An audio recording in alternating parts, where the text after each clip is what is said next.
Čau lidi, tady je Chessman a tohle je moje první video a já bych vám chtěl ukázat, budu hrát šachy a chtěl bych vám ukázat vlastně zahájení, protože šachová partie se rozděluje na 3 části a je to zahájení, střední hra a koncovka. A doufám, že už všichni šachy znáte, protože když tak se naučte šachy, protože já už tady budu ukazovat spíš ty další pokročilejší.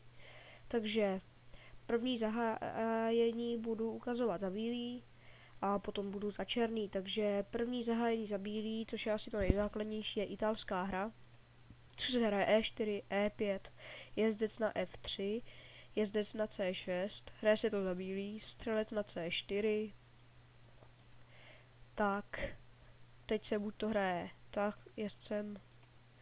jezdcem na G5, anebo různě, anebo jezdcem na C3, prostě různě, a nebo se dělá už třeba rošáda, ale to se dělá třeba už až díl. Takže třeba já ukážu tohle, napadá tady toho pika a bude to vidlička, jak vidíte, na dámu a na věž. Takže on musí porušit diagonálu střelce, on když to sebere, bere, a už to je už vlastně nic tady nenapadá, takže on bílý může třeba zahrát tohle, on třeba buď to může jít na A5, anebo se může vrátit a napadnout koně. Kůň tam může zůstat, ale taky nemusí, ale já bych ho tam nechal a zahrál bych D3 a pokryl by si to střelcem. Černý teďka může vyvinout toho střelce třeba na C5 a bílej může udělat rošádu.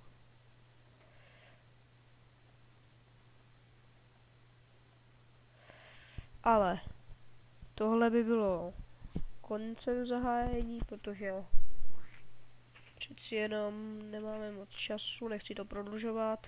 Tak tohle byla italská hra, ještě jednou ji ukážu. E4, E5, jezdec F3, jezdec C6, střelec C4, střelec F5, F6, jezdec G5, D5 a E bere D5, jezdec bere D5, střelec bere D5, dáma bere D5, jezdec C3, dáma D8, D3, pokryje se střelce. Potom může udělat střelec třeba na C5 a potom už může udělat rošádu a tak dále. Takže další je španělská hra, což se hraje skoro stejně, ale je já ji hraju, protože je podle mě lepší. Je to stejně E4, E5, F3, F6, jezdec F3, jezdec F6, ale ne C4, střelec C4, ale střelec B5. On to tady může napadnout, může tady takhle napadnout, ale měl by dvojpika, ale to teďka nemusí vadit, to je zabraňuje vývinu střelce, vývinu koně a tak dále. Takže on třeba napadne, on to bere a on to musí brát Dčkovým pikem, protože kdyby to vzal tady tím Bčkovým, tak mu tady seberu jezdcem zadarmo pika, takže on to musí sebrat Dčkovým a ukážu vám proč, protože on, když toto sebere, tak udělá dáma D4 a on už si pokryje jenom jedno, takže on s tím uteče, on tady dá šach,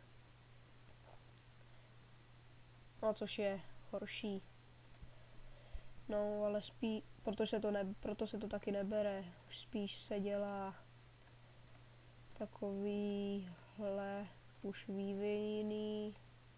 Tady se to nebere a dělá se třeba buď to rošáda, ale to je si myslím podle mě na pozdější.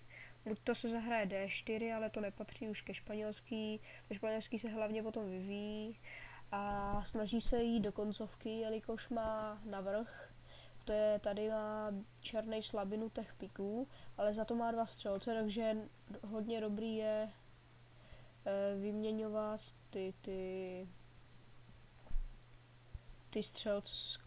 svoje střelce za jeho střelce, anebo svoje koně za jeho střelce a prostě vyměňovat i do koncovky a potom kůň třeba, když tam bude, tak musí jít na C5 a už vlastně napadá tohodle pika a když s ním odejde, tak se bere tady toho pika až v koncovce, takže tady nebude samozřejmě ta věž a tenhle střelec a tak dáma, střelec, věž a tak dále. Takže on zahraje tohle, takže on si musí pokrýt tohodle pika, takže teďka tímhle zahrát nemůže, ale může si zahrát něco jiného. Třeba tady to pokrýt, anebo různé. Protože on tohle zahrát nemůže, protože tady už by si kryl tohodle pika a on by jenom utek a nic by neřešil. Takže vlastně takhle, no. Takže tohle je španělská hra. Dále je za bílý anglická hra, a samozřejmě ještě hodně her, ale já vám ji ukazovat anglickou nebudu, protože znám jenom ty základy, protože já ji nikdy nehrál. Třeba asi takhle se dělá ta špičová struktura, vlastně převáha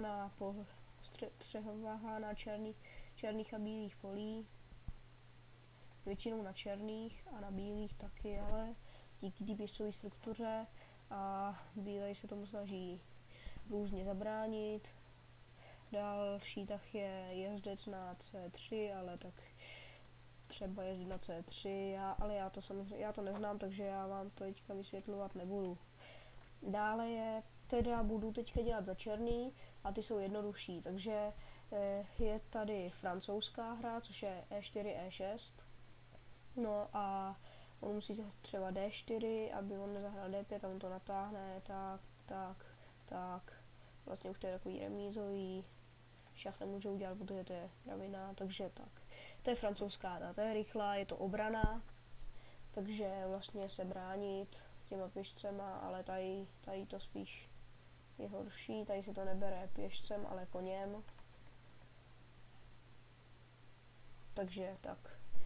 Dále je Karokán, což je E4 a C6. Musí zahrát D4, protože kdyby zahrál něco jiného, tak on zahraje D5 a on si to musí pokrýt, ale což už bude takový horší. A tady může to jenom natáhnout, tak, sebrat a on má vyvinutýho koně. Karokán je dobrý.